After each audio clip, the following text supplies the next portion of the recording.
Good morning मेरे प्यारे बच्चों। एक बार फिर से आप सभी का स्वागत है आपके अपने YouTube channel the PCM vision में।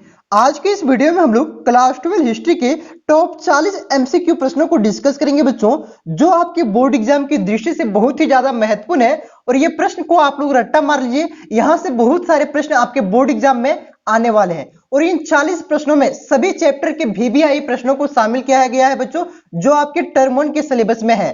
तो आप लोग वीडियो पे पूरा बने रहिएगा और वीडियो अच्छा लग जाए तो वीडियो को लाइक अवश्य करिएगा। तो चलिए स्टार्ट करते हैं आज के प्रश्नों को। पहला क्वेश्चन है बच्चों, हड़प्पावासी किस वस्तु के उत्पादन में सर्वप्रथम थे? मतलब सबसे ज्यादा किस वस्तु का उत्पादन करते थे? तो किसका करता था? कपास का सबसे ज्यादा उत्पादन करता था। ऑप्शन नंबर सी इसका राइट आंसर हो जाएगा। उसके बाद देखिए दूसरा प्रश्न है, कार्बन डेटिंग के आधार पर हड़प्पा काल कब से कब तक माना जाता है? मतलब हड़प्पा काल का पीरियड क्या था वो आपसे पूछा जा रहा है। तो हड़प्पा काल का पीरियड क्या था बच्चों? 2500 BC से लेकर के 1750 BC तक, जो कि आपका ऑप्शन में नहीं दिया हुआ है बच्चों, इसलिए इसका राइट आंसर हो जाएगा ऑप्शन नंबर डी, इनमें से कोई नहीं। आप लोग याद रखिएगा 2500 BC से लेकर के 1750 BC तक, ठीक है। देखिए बहुत सारे बच्चे यहाँ पे कंफ्यूज कर रहे होंगे और बोल रहे होंगे कि 2600 BC से लेकर के 1900 BC होना चाहिए सर। नहीं बच्चों, इसका राइट आंसर 2500 BC से लेकर के 1750 BC तक होगा और यह प्रश्न आपके बोर्ड एग्जाम में जरूर आएंगे, ठीक है। उसके बाद देखिए अगला प्रश्न है बच्चों, सिंधु सभ्यता में गुजरात में बंदरगाह कौन सा था? तो इसका राइट आंसर हो जाएगा लोथल। जो लोथल आपका है वो कहां पे था? गुजरात में। और यह सिंधु घाटी सभ्यता का सबसे प्रमुख बंदरगाह था बच्चों, यहीं से विदेशी व्यापार होता था आपका सिंधु घाटी सभ्यता का, ठीक है। क्लियर है? उसके बाद देखिए अगला प्रश्न है, मोहनजोदड़ो कहाँ स्थित है? तो कहां पे है? पाकिस्तान में। जो आपका मोहनजोदड़ो प्यारे बच्चों सबसे बड़ा नगर है हड़प्पा सभ्यता का, ठीक है ना। यहीं से बहुत प्रकार का अवशेष मिला है, विशाल स्नानागार मिला है, अन्ना घर मिला है। तो ये कहां पे है? आपका पाकिस्तान में है। क्लियर है? उसके बाद देखिए अगला प्रश्न है, सिंधु सभ्यता के घर किसके बनाए जाते थे? तो इसका राइट आंसर हो जाएगा ईंट के। जो सिंधु सभ्यता में आपको घर मिले हैं प्यारे बच्चों बने, वो किसके बने हुए थे?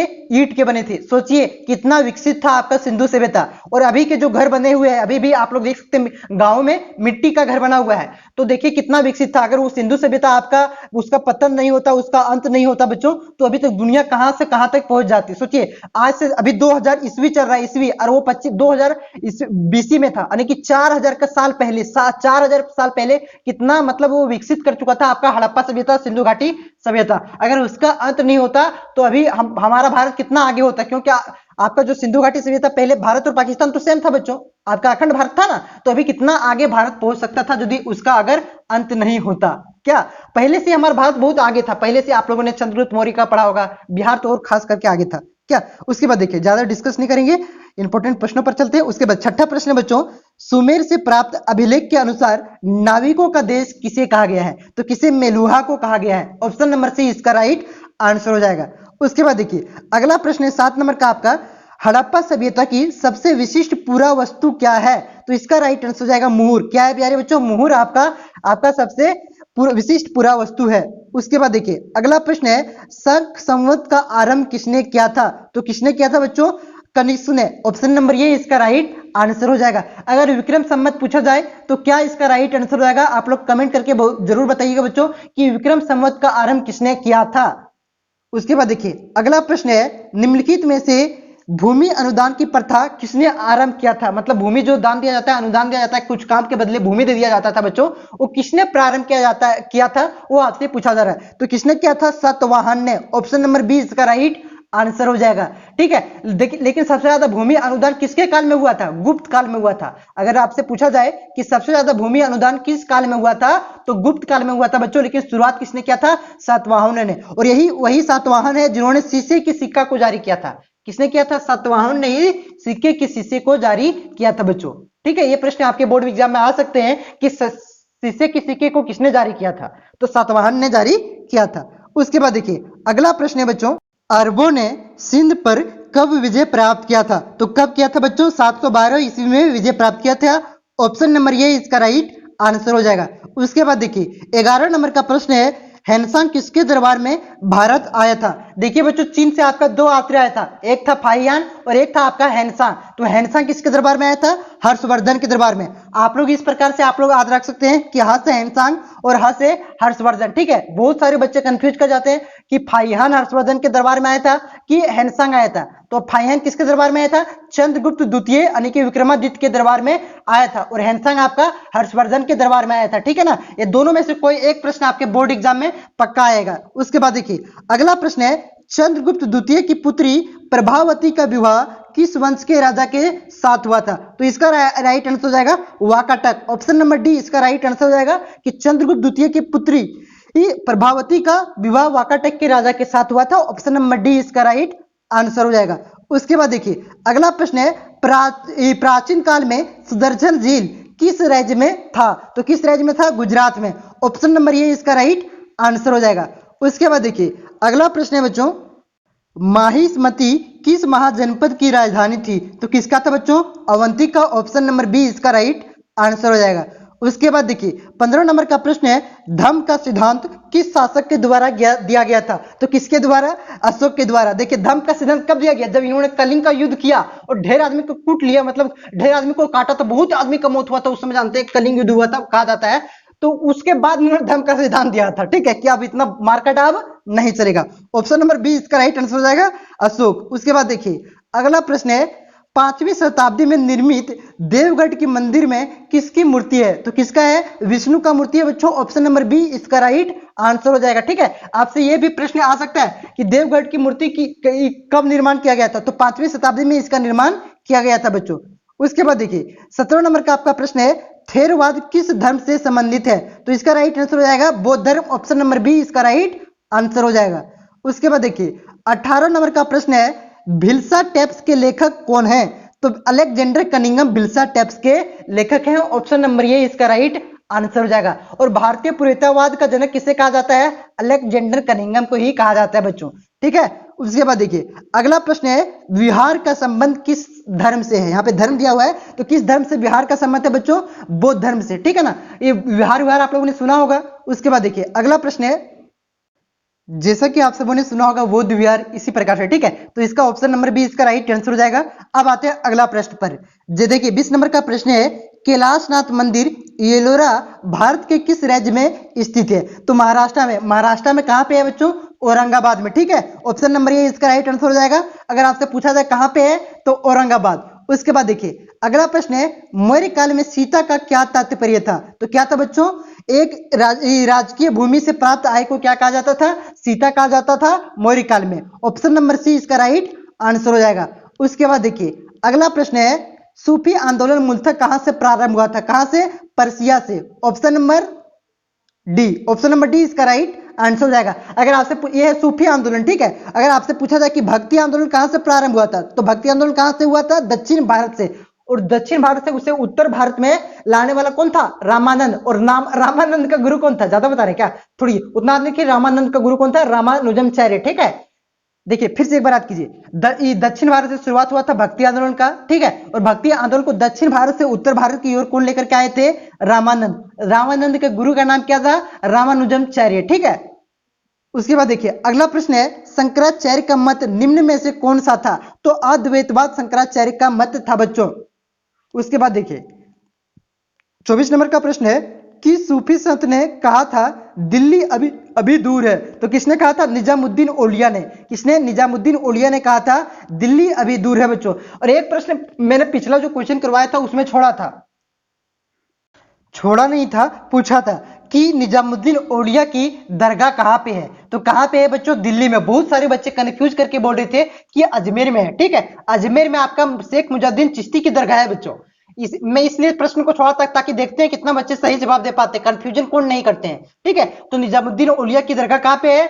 दिल्ली में है। इन्होंने ही कहा था कि दिल्ली अभी दूर है, और शेख मुजाद्दीन चिश्ती की दरगाह आपका अजमेर में है। तो ज्यादा कंफ्यूजन नहीं करना है बच्चों, नहीं तो आप थोड़ा काफी दिक्कत हो जाएगा। बार बार पढ़िए, जो आपको कंफ्यूजन में ज्यादा लग रहा है उसको बार बार पढ़िए। ठीक है, और ध्यान से पढ़ना है आपको, क्योंकि एग्जाम तो आपका ज्यादा दिन अब नहीं रहा है।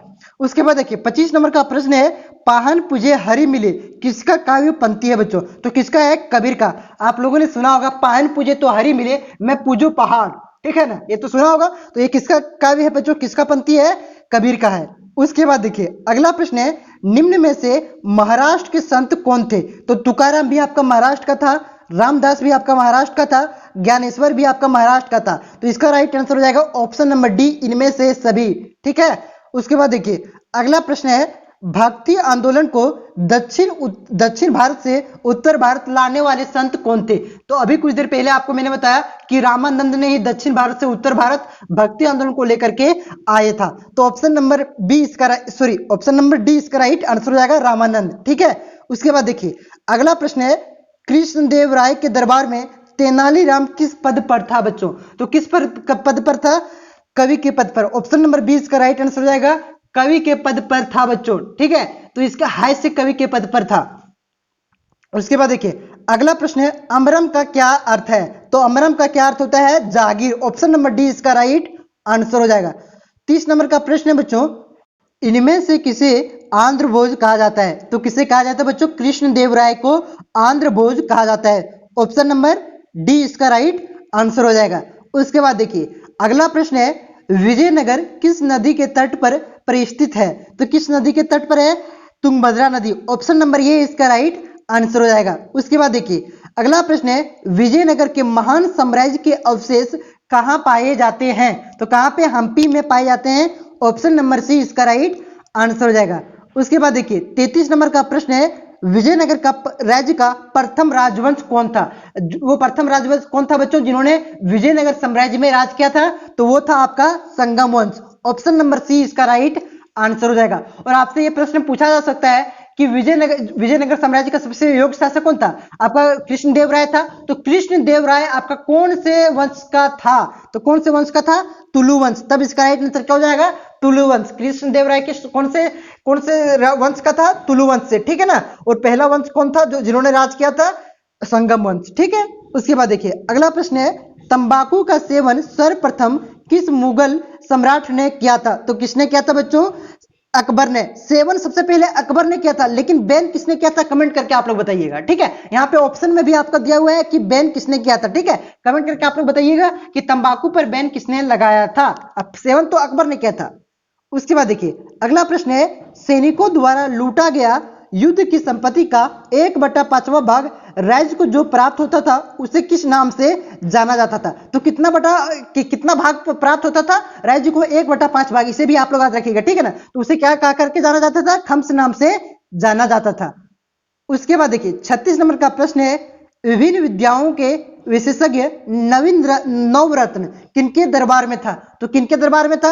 अकबर के दरबार में था। और अष्टदिग्गज किसके दरबार में थे? आप लोग कमेंट करके बताइएगा। ठीक है, अष्ट प्रधान आपका शिवाजी के दरबार में था, लेकिन अष्टदिग्गज किसके दरबार में थे? बहुत बार मैंने पढ़ाया हुआ है, आप लोग कमेंट करके अवश्य बताइएगा। उसके बाद देखिए अगला प्रश्न है, दीन-ए-इलाही किससे संबंधित है? तो किससे है बच्चों? अकबर से। ऑप्शन नंबर सी इसका राइट आंसर हो जाएगा, दीन-ए-इलाही अकबर से संबंधित है।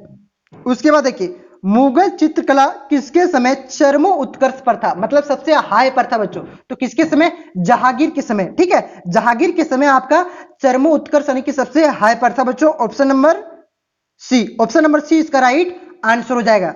उसके बाद देखिए यहाँ पे एक और प्रश्न बनता है बच्चों, यहाँ पे था चित्रकला। आपसे वहां पूछा जाएगा कि मुगल वास्तुकला का स्वर्णिम युग किसके शासनकाल को कहा जाता है? तो किसके शासन को काल को कहा जाता है? शाहजहां। क्योंकि शाहजहां के काल में ही देखिए ताजमहल बना था आपका। ठीक है, लाल किला बना है, बहुत सारे बिल्डिंग आपका शाहजहां के काल में बना था बच्चों। इस वजह से कहा जाता है कि शाहजहां के काल को वास्तुकला का स्वर्णिम युग कहा जाता है। ठीक है, उसके बाद देखिए नेक्स्ट क्वेश्चन है, फतेहपुर सीकरी को राजधानी किसने बनाया था? तो किसने? अकबर ने। ऑप्शन नंबर ये इसका राइट आंसर हो जाएगा। और फतेहपुर सीकरी किस राज्य में स्थित है? कमेंट करिएगा। तो जितना मैं कमेंट करने को बोल रहा हूं आप लोग अवश्य करिएगा। ठीक है, देखिए 40 नंबर का प्रश्न है, शेख मुजाहिद्दीन चिश्ती की दरगाह कहां स्थित है? तो कहां पे स्थित है बच्चों? अजमेर में। और आपकी पूछा जाए कि मैंने आपका एक प्रश्न जो पूछा था बच्चों कि निजामुद्दीन औलिया की दरगाह कहां पे है? निजामुद्दीन औलिया की दरगाह आपका दिल्ली में है, लेकिन शेख मुजाहिद्दीन चिश्ती की दरगाह आपका कहां पे है?